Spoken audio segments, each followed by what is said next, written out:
MrYorkieLoverFitness.com. How you guys doing? This is Jason from Mr. Yorkie Lover Fitness, and I was looking on the internet, just seeing if we could find out more about Rich's death. And I have to admit, I'm still pretty bummed out over the whole thing. It's just, I don't know, it's just I never thought I'd get this bummed, but I'm really bummed. But anyhow, so I came across this article that was posted probably about 6 hours ago on People Bodies. So I guess it's Bodies is some section from the People magazine they post online, and it was about Rich Piana's girlfriend on his death and legacy. And it says there's so much more to him than his muscles. And you know, before I came across this article, I wondered, you know, what would happen with Rich Piana's legacy. His legacy is basically a YouTube legacy. That's where he got the biggest, and from his videos, and then his nutrition company, and then the Fit Expos, and then Generation Iron 2. But it was YouTube, and I do consider him a YouTube bodybuilding icon. He did a lot for YouTube. He is like one of the most notable figures on there. And I guess after his passing, I guess the next biggest person would probably be Cali Muscle. And even though Cali Muscle has more subscribers on YouTube than Rich Piana does, it makes me wonder about his legacy. But there was something that I had noticed, and I'll get to that. I just want to go through this article real fast, and I'll get to something I noticed that it's not looking good about his YouTube legacy. Something I noticed, and it was pointed out to me, and we'll go into that next. But let me just go through this article. So one thing, so People made this little video doing a breakdown of everything that happened from Rich, collapsing, hospital, all that. But I was looking through it, and here's one thing that surprised me. It says, get right here, it says Piana's death was confirmed Friday morning in a Facebook post by his estranged wife, Sarah Piana.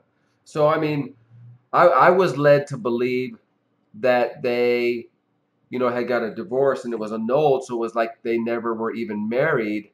But obviously, for her being notified first about this whole thing, that makes me wonder: are they still married, or did someone mess up? And then for this thing on People Bodies saying his estranged wife, as if they're still married. So there's some confusion there, and so it's going to be interesting to see what happens.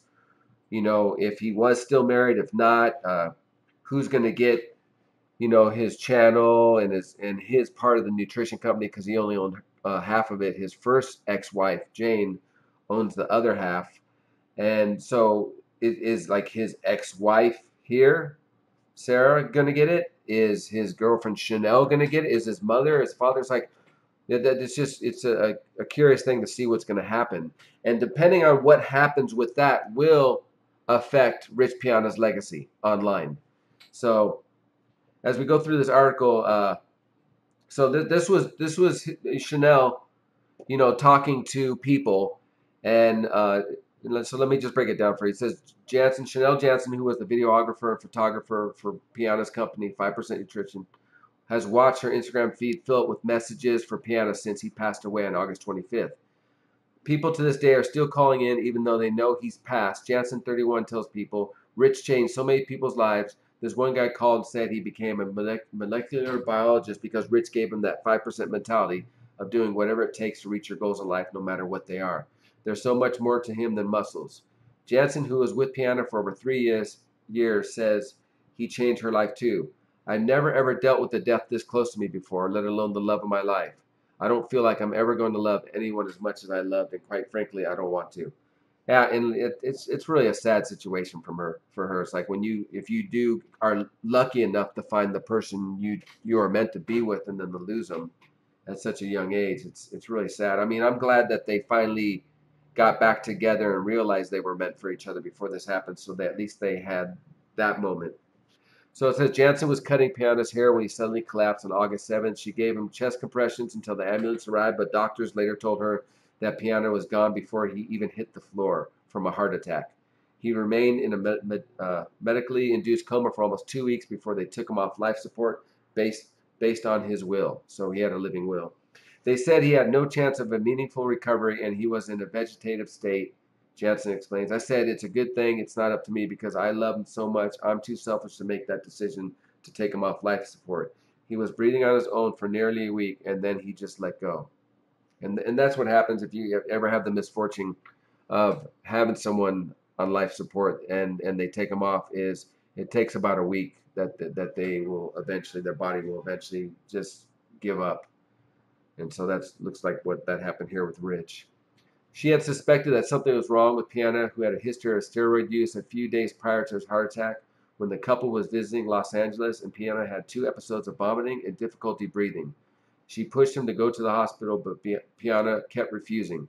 He hates going to the doctor, he hates going to the hospital, so he was just like, no, I'm fine. He was the kind of guy who wouldn't tell you he wasn't feeling well. He was just a real stubborn. He didn't want to show that he was in pain or hurt. And that's sad because a lot of men are like this. We don't ever want to, if we admit to pain or being hurt, we think it's like admitting to being weak. And it's just a macho thing that us as men have as one of our traits. And I see a little bit in me and other men, and it's sad that, and that's why men and women complement each other, because women have no problem saying you need to go to the doctor, and they normally would push you to go get yourself checked out even though you wouldn't want to. So 2 days later, he collapsed. Jansen said she couldn't get the look on his face out of her mind during the 3 weeks he was in the hospital. I was talking to his nurse. When he's ready to go, you can let me know so I can watch him pass. And she was like, why would you want to do that? That's so traumatizing. She didn't know what had happened. I said, I can't have, for the rest of my life, when I close my eyes at night, the look of horror on his face as I gave him compressions and he passed. I need to see him go. I need to see him peacefully go. Yeah, that is pretty traumatizing. Sad to see that happen. Jansen didn't exactly get her wish. She had fallen asleep when Rich Piana died at 12:12 a.m. on that Friday, but the nurse believes that's how Piana was able to pass. The nurse woke me up and said, Rich just passed. Jansen recalls, I started shaking and I couldn't say anything but, what? And she said, sweetie, I think he was waiting for you to let go of his hand and make sure that you were asleep so you didn't hear him twitch or any other distressed breathing. So you could just look at it as he fell asleep. And that's all that you know. You won't look at it any other way now. And I think one thing about life is I think when you do pass, and if it's expected and you're a hospital, I bet the greatest gift you can give someone on their deathbed is to be there holding their hand, and be there, and that so their last breath is knowing someone loves them, and if they see you, then knowing that someone was there before they pass that loves them. I think the worst thing that can ever happen is you die alone, where no one's even around, and thank God she was there for that, to be able to ease her pain, and then also, so if you believe in the afterlife and things like that, then maybe he was watching this from above too as it happened. Jansen is now making arrangements for Piana's funeral with his father and ex-wife Jane. That's the first ex-wife, who is also their business partner. So that's interesting. That says who is also their business partner. So it makes me wonder: is Chanel partner from Rich's side, or did Rich give her partnership, or does she inherit his partnership? I mean, that's something we're going to find out, over the coming weeks, and I hope that is the case.